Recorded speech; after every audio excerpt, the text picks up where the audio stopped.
Welcome to Agri Victory point.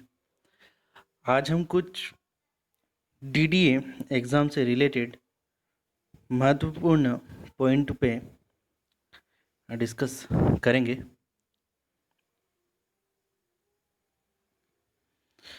हमारा पहला question है, what are the important part of a formal garden. देखिए, जो फॉर्मल गार्डन होता है तो फॉर्मल गार्डन का कौन कौन सा महत्वपूर्ण भाग होता है या उनमें कौन कौन सी चीज़ें प्रमुखता से ली जाती है या होती हैं।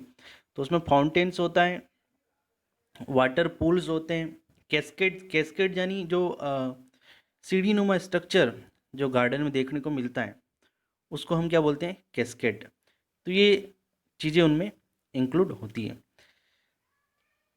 अगली बात करें, what are the important part of a informal garden. अगर हम इनफॉर्मल गार्डन की बात करें तो इनमें कौन कौन सी चीज़ें होती है। इनफॉर्मल गार्डन में वुडलैंड्स होता है, रनिंग वाटर जैसे स्ट्रीम्स हुआ एंड रिवर, ये सारी चीज़ें इसमें होती है इनफॉर्मल गार्डन में। Who design the lawn grasses in 19th century. 19th century में किसने लॉन को डिज़ाइन किया था, ठीक है। तो ये जो वैज्ञानिक थे जेबी ओलकोथ, इन्होंने 19th सेंचुरी में लॉन डिज़ाइन को डेवलप किया था। When and where did turf management begin. Turf management की शुरुआत कब हुई थी।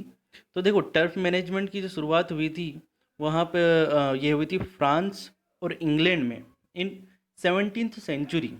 17th सेंचुरी में टर्फ मैनेजमेंट की शुरुआत हुई थी। आगे देखिए, which garden is related to nature in miniature. देखिए, नेचर इन मिनिएचर किस गार्डन से रिलेटेड है, तो ये होता है जापानीज। जापानीज गार्डन से रिलेटेड होता है nature in miniature. What are the type of Japanese garden. अब देखो, जापानीज गार्डन में कुछ टाइप होते हैं।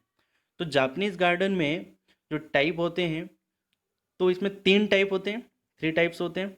अभी कौन कौन से होते हैं, एक होता है हिल गार्डन, फिर होता है टी गार्डन और एक होता है flat garden.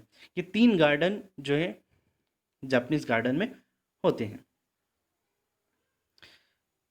पेंजाई, a similar art to bonsai is originated from. देखिए, पेंजाई एक सिमिलर एक आर्ट है बोनसाई।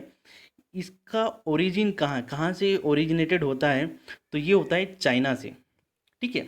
फिर है फ्रेंच गार्डन एग्जाम्पल ऑफ। जो फ्रेंच गार्डन किस का एग्जाम्पल है, तो फ्रेंच गार्डन जो होता है वो होता है फॉर्मल गार्डन का एग्जाम्पल है French garden.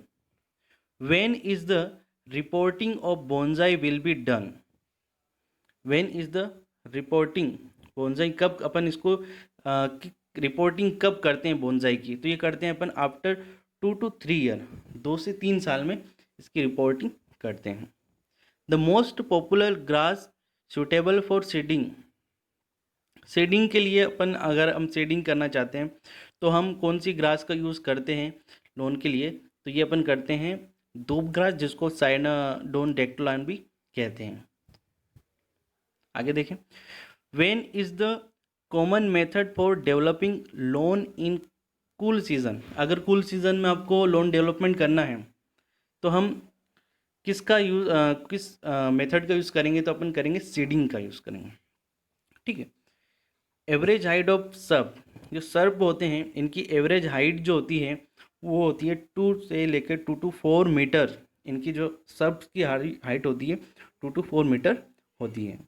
Height of as, देखो एज जो होती है ना, इनकी हाइट जो होती है वो होती है 20 to 40 सेंटीमीटर, 20 to 40 सेंटीमीटर, और एवरेज देखो 30 centimetre.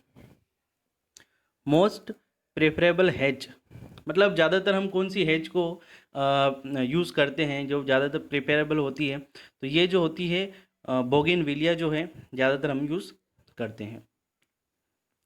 Which shrub can be used for fragrance और एरोमा पर्पस, फ्रेग्रेंस और एरोमा पर्पस के लिए हम कौन सी श्रब का यूज़ करते हैं, तो ये इसमें आती है अपनी जास्मीन। ठीक है, आगे देखें, the piled of flowers will be refer to which among the following. ठीक है, जो फ्लावर्स होते हैं, है ना, तो ये एक कह सकते हैं समूह के रूप में या फिर गुच्छे के रूप में होते हैं। तो ये काय में अपन यूज़ करते हैं, तो उसको अपन बोलते हैं मोरी बाना। यानी ये जो अ, जो कंडीशन होती है फ्लावर्स की, वो क्या कहलाती है, मोरी बाना कहलाती है ना। मोरी बाना इज़ अ टाइप, ये एक तरह का टाइप होता है। तो मोरी बाना जो टाइप होता है वो इके बाना का टाइप होता है। In which month is the dibbling method done for land development. Dibbling method किस मंथ में हम करते हैं, किस मंथ में डिबलिंग अपन मेथड यूज़ करते हैं लैंड डेवलपमेंट के लिए, तो ये करते हैं जून टू सितंबर के टाइम में डिबलिंग मेथड का यूज़ हम करते हैं। The component of flower arrangement. ठीक है, फ्लावर अरेंजमेंट का जो कंपोनेंट है वो है कंटेनर्स मैकेनिज्म। कंटेनर्स मैकेनिज्म क्या है, फ्लावर मैनेज अरेंजमेंट का कंपोनेंट है। By which among the following flowers can be held in the container during flower arrangement. तो क्ले बॉल, देखिए हम जो फ्लावर को जो क्या करते हैं हेल्ड करने के लिए किन किन चीज़ों का अपन यूज़ करते हैं, तो इसमें हमारा होता है क्ले बॉल होता है, पिन होल्डर होता है और एक क्रश होता है। ये सारी चीज़ें अपन यूज़ करते हैं। ठीक है, तो इस तरीके से हमने ये क्वेश्चन देखे और ठीक है, थैंक यू फॉर वाचिंग।